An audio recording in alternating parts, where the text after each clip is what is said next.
My mom abandoned me for a deadbeat boyfriend and returned years later to use me, but I exposed her and left her facing the price she deserved. I'm a 22-year-old woman, and I've been living with my dad, who is 53, for the past 6 years, ever since my mother left. It wasn't as though my parents had an unhappy marriage or anything. It just happened out of the blue. One day, she was gone. She left my dad an email, and within a year, they were divorced. She didn't get any alimony because she'd been cheating for almost a year, and I guess that's the only thing she was really upset about. Otherwise, from what I heard, she was doing just fine. I have a couple of friends whose moms stayed in touch with my mother even after she eloped, so that's how I'd get updates about what she was up to. My dad tried his best to protect me from all of it and would maintain that my mom wasn't a bad person, just confused and making bad decisions. Even though she abandoned us and ran away, my dad didn't want to speak ill of her. To this day, he doesn't, despite everything she's put our family through. He still gave her a chance to redeem herself, but I think she's just a snake. My dad got full custody of me, mostly because my mom didn't want custody at all, which wasn't surprising since my dad and I always had a better relationship compared to my mother. After the divorce, we didn't see much of her. She'd moved to the suburbs with her boyfriend to stay with his family, but I'm assuming they got kicked out after a while since they were both good for nothing. My mother had never worked a day in her life, and her boyfriend was a college dropout. For 6 years, we didn't hear from her. Then, last week, she turned up at our door out of the blue with all her stuff and started asking my dad for forgiveness. She told us that her boyfriend, the guy she'd run away with, had been having an affair with another woman for the past 3 months, and she'd just found out about it. They'd fought, and he'd kicked her out. So, after spending 2 days in a hotel, she came straight to the only man she knew would always have a soft spot for her, my dad. I wasn't impressed because I physically cannot stand looking at my mother after what she did to my dad. He was a shell of a man for a long time after she left. It was me who helped him come back to life. He would go to work and do everything he used to do in his daily life before she left, but he'd hardly ever smile or laugh. I knew he was suffering. He was clearly depressed for years after she left, but with time and a lot of therapy, he's finally been getting better consistently for the last couple of years. My mother had broken my father in a way that nobody deserves to be broken, so I think it's quite reasonable for me to hate her guts. I didn't want her in the house and even told my dad, right in front of her, that I didn't think we should be helping her out. But my dad told me that he couldn't turn her away, especially since it was really late at night when she'd shown up. She looked the part too, an image of helplessness with runny mascara and hair that hadn't been washed for days. She'd clearly done her homework well and knew exactly how to get my dad to feel pity for her. My poor, soft-hearted dad didn't think twice before lending a helping hand and told her that she could live with us for as long as she needed until she sorted out her separation from her boyfriend. I wasn't happy about it, but my dad persuaded me to let her stay with us that night. I didn't speak to her for the next 2 days, but I did try to find out where she'd been and what she'd been up to for the past few years. Unfortunately, all my friends whose moms had been friends with my mom back in school couldn't help me because, apparently, that's really the last time they heard from her as well. For 6 years, she kept herself away from all that was going on in her past friend circle. My mother's family wouldn't talk to me even if I tried, so that was a dead end too. The only thing I could do was go through her phone or laptop because I could just feel that there was something wrong with her coming back out of the blue. I'd been considering it and hadn't actually done anything, but then, around the 3rd day of her stay, my dad sat me down and told me that he was considering getting back with her and giving their relationship a second chance. She wasn't at home and was out getting groceries, so I had the liberty to completely freak out when he told me that. I was against it and didn't like the sound of it at all. He tried to pacify me by saying that he wasn't getting married to her but would just try to live like a married couple, like they used to. Even that wasn't okay with me because I knew that my mother couldn't be trusted. She hadn't done anything so far, but I had a bad feeling about her return, and I insisted that she was definitely here with ulterior motives. My dad got upset when I said that and told me that he'd talk to me about this when I was willing to have a discussion instead of just screaming at him. I agree I must have been a little too overbearing with how I reacted, but that conversation convinced me that I needed to go through her phone and make sure that she didn't have any agenda, which I felt she did. I couldn't do it out in the open because I didn't want my dad to get offended, so I had to sneak into her room at night. I had to plan everything meticulously so that this didn't go wrong, and because I knew she wasn't stupid enough to not have password-protected devices, I invited a friend of mine for a sleepover. She's an ethical hacker and a childhood buddy, so that didn't raise any suspicions. I'm really lucky that she even agreed to all of this. Thankfully, my mom's a heavy sleeper, so she didn't wake up when I did it. I'd also given her some melatonin to be on the safe side, so she'd sleep through it all, and that's what happened. I just wanted to take her phone and her laptop, but when I was going through her backpack, I realized that she had a hidden pocket, and it had another phone inside. So, I took that phone as well and handed it over to my friend to deal with. By 2 in the morning, we'd managed to find out that she was very much in touch with her alleged ex-boyfriend, whom she'd run away with, and together, they were planning on scamming my dad out of a ton of money. My dad's a heart surgeon, and my mom's boyfriend worked at a bowling alley at the time they abandoned us, so you can do the math. They were really playing the long game here because my mother and her boyfriend had discussed in detail how they were going to make sure that they got back together and that my dad was fully convinced she was helpless and had nobody to turn to. Everyone knows what a solid guy my dad is, so of course, he's going to step up and take her in. Then, she'd build a relationship with him, get married, and use his money to fund their lifestyle. Her plan was to get my dad to transfer certain amounts of money to her throughout the year to fund her non-existent business. She knew he'd do it because my dad's a huge advocate for women being financially independent and had even asked my mother to work back when they'd first got married, but she'd preferred being a stay-at-home mom. Then, as soon as my mother had taken enough money from him, they'd take off. It was a meticulously planned con job that they were going to go through with and dupe my dad into paying for my mother and her boyfriend so they could leave these places behind. The one thing they hadn't accounted for was me still being a very active part of my dad's life since they'd assumed that I would move out after college.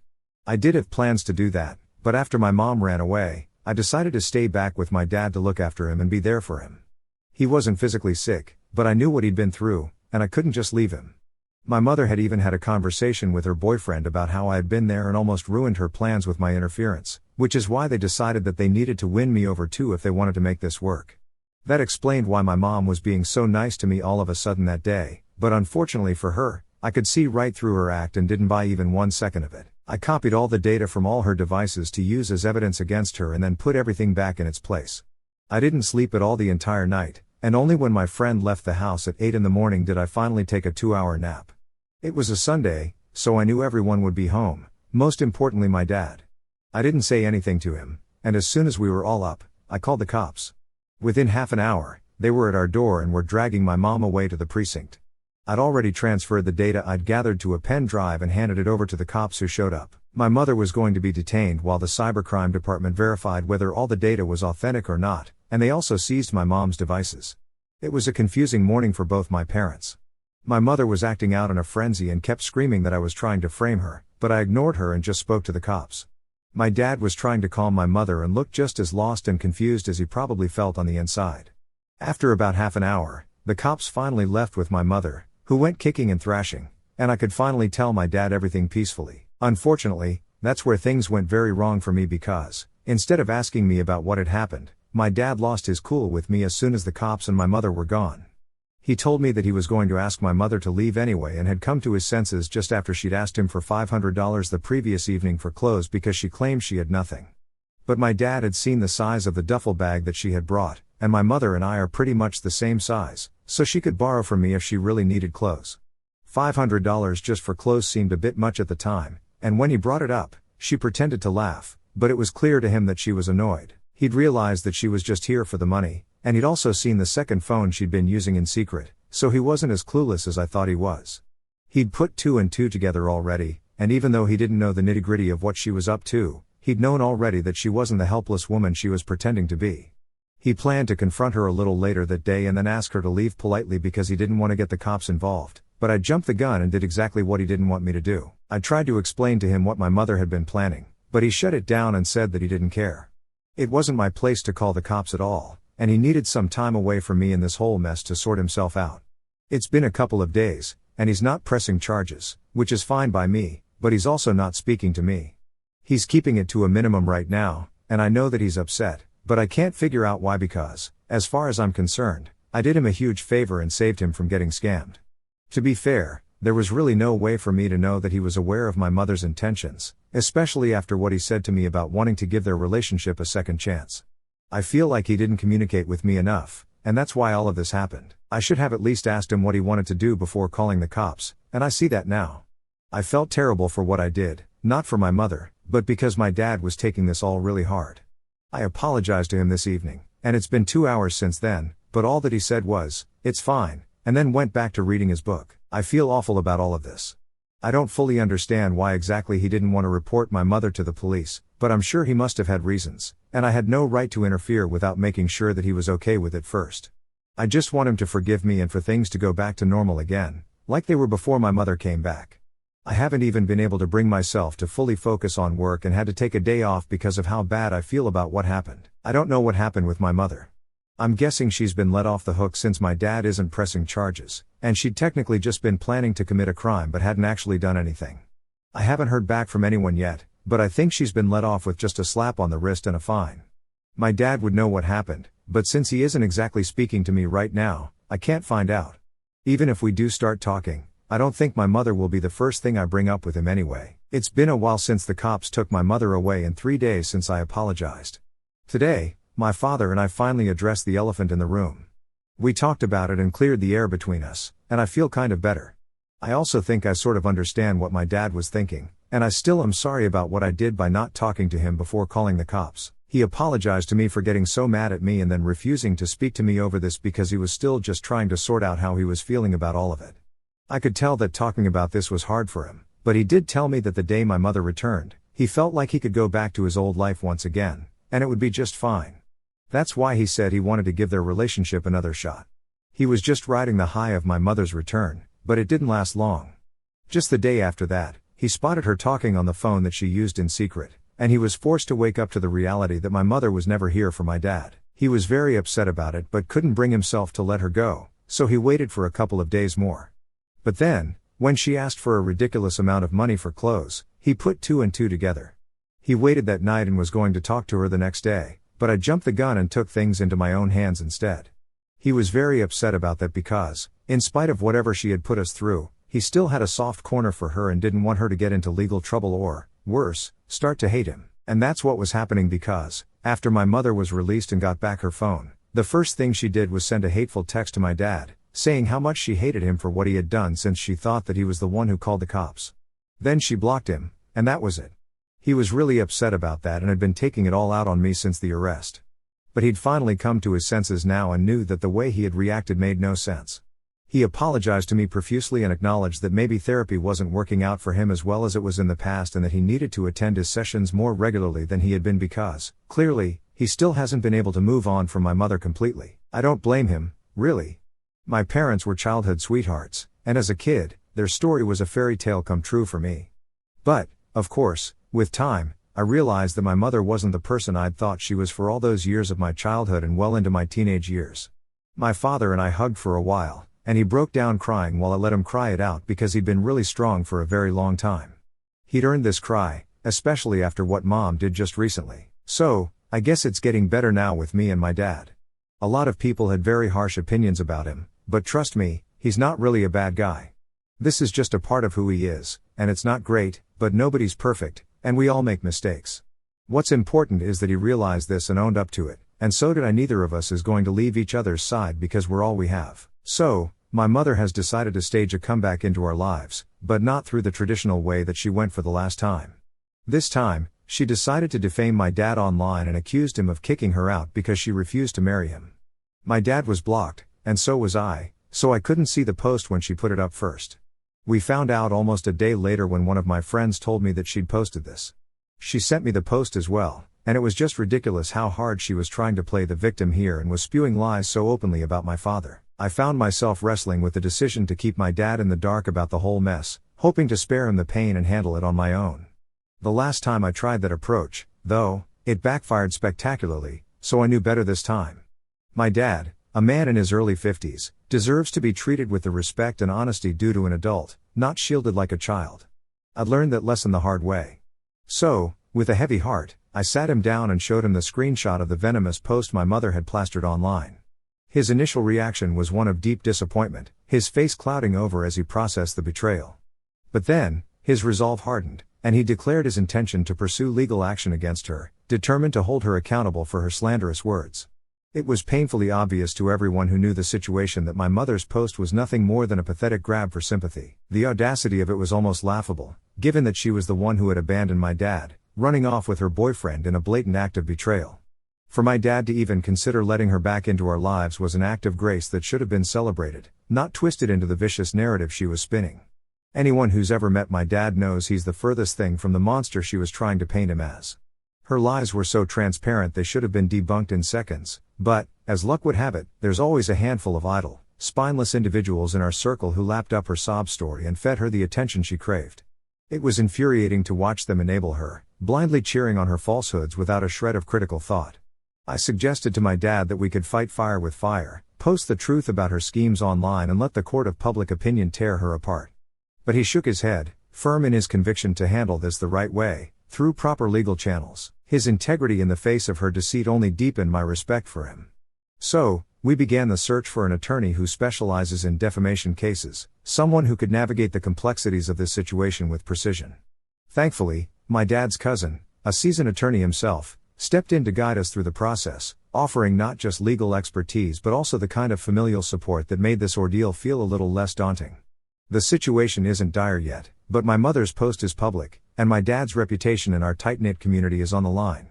He's a respected figure, known for his kindness and reliability, and the thought of her lies gaining traction and tarnishing his good name is something we simply cannot afford to let happen.